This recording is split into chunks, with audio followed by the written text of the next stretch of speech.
जय माता जी सबको। देखिए आज जो है 3.2 का हम लोग पहले नंबर का जो दूसरा सवाल है यह बनाने जा रहे हैं।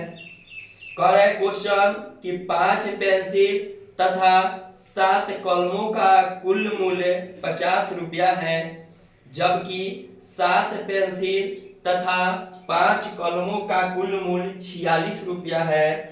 एक पेंसिल का मूल्य तथा एक कलम का मूल्य ज्ञात कीजिए।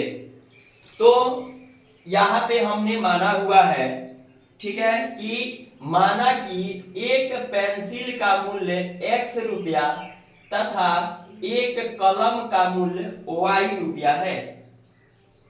यहाँ पे पहले जो अज्ञात राशि है, हमको जो पता नहीं है कि कितना होगा, तो हमने यहाँ मान लिया कि एक पेंसिल का मूल्य जो है x रुपया है और एक कलम का जो मूल्य है वह y रुपया है। तो हमने जो है यहाँ पे कहा कि 5 पेंसिल तथा 7 कलमों का कुल मूल्य 50 रुपया है।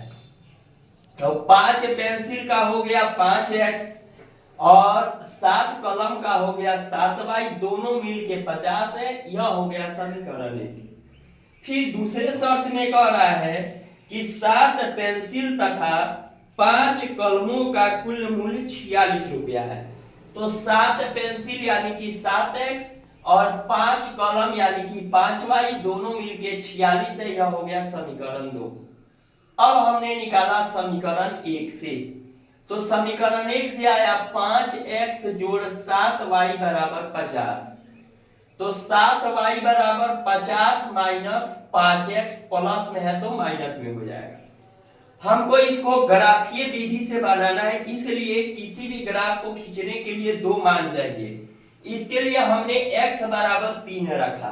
तो x बराबर 3 रखने पर 7y बराबर 50 माइनस 5 गुना 3, यानी कि y बराबर 50 माइनस 5 तिहाई 15, और ये गुना में है तो आ गया ये बाटा में। तो y बराबर 50 में से 15 गया 35 बाटा 7, तो 7 पचे 35, यानी कि y बराबर 5 आ गया। तो x बराबर 3 रखने पर y बराबर 5 आ गया। अब जो है x बराबर हमने 10 रखा, तो 7y बराबर 50 माइनस 5 गुना x का मान यहाँ 10 हो गया। तो 50 माइनस 10 पचे 50 हो गया, यानी कि 7y बराबर 50 में से 50 गया 0 हो गया। तो y बराबर 0 बाटा 7 हो गया। तो y बराबर किसी भी संख्या में अगर 0 आ जाए, गुना या भागा किसी भी संख्या से आप करें उसका वैल्यू 0 हो जाता है, तो इसलिए यह 0 आ गया। तो x बराबर 3 रखने पर y बराबर 5 आ गया, x बराबर 10 रखने पर y बराबर 0 आ गया। अब जो है समीकरण 2 से हम निकालेंगे। तो समीकरण 2 है कि 7x जोड़ 5y बराबर 46। तो 5y बराबर 46 और प्लस में है तो माइनस में 7x हो गया।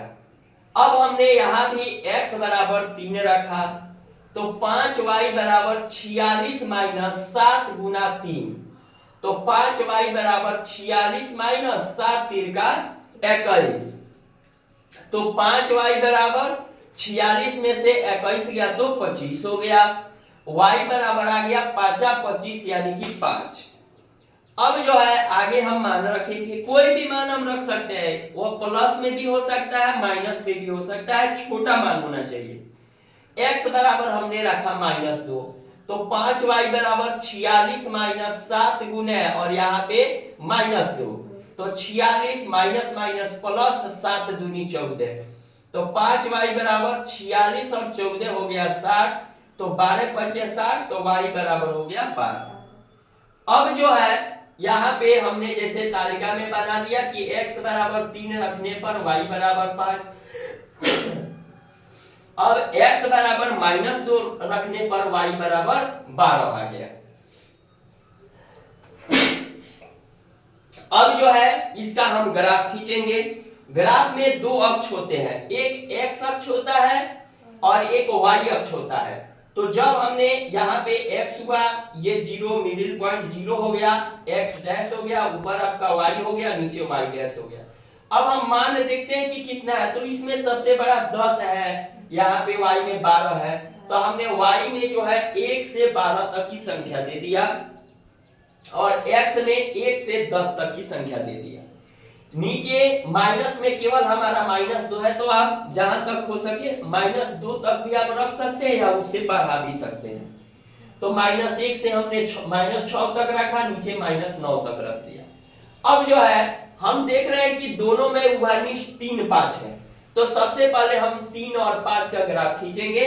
तो x में 3 पर और y में 5, यानी कि 3 से 5 हमने एक ग्राफ खींचा, इनको मिलाया, तो यहाँ पे x बराबर 3 हो गया, y बराबर 0 हो गया, और यहाँ जो मान हुआ y पर x बराबर 0 हो गया, y बराबर 5 आ गया, यानी कि 3 और 5 दोनों आ गए। फिर -2 रखना है, तो -2 से हमने सीधे 12 पर खींचा, तो यहाँ पे x बराबर जो मान आया हमारा, x बराबर -2, y का मान 0 आ गया, और यहाँ पे x बराबर 0 आ गया और y का मान 12 आ गया। ये जो पॉइंट है हमारा, क्योंकि एक छूट रहा है, x बराबर 10 y बराबर 0, तो ये जो पॉइंट है हमारा, x का मान 10 और y का मान 0 आ गया। अब हम देख रहे हैं कि दोनों समीकरण में उभयनिष्ठ मान जो है x बराबर 3 और y बराबर 5 है, मतलब दोनों में x का मान 3 y का मान 5, x का मान 3 y का मान 5 आया हुआ है। तो इसलिए एक पेंसिल का मूल्य जो है x बराबर 3 रुपया हो जाएगा और एक कलम का मूल्य y बराबर 5 रुपया हो जाएगा। तो यहाँ पे हमारा जाके क्वेश्चन बन गया, ग्राफीय विधि से हमारा ये मान निकल गया। Thank you.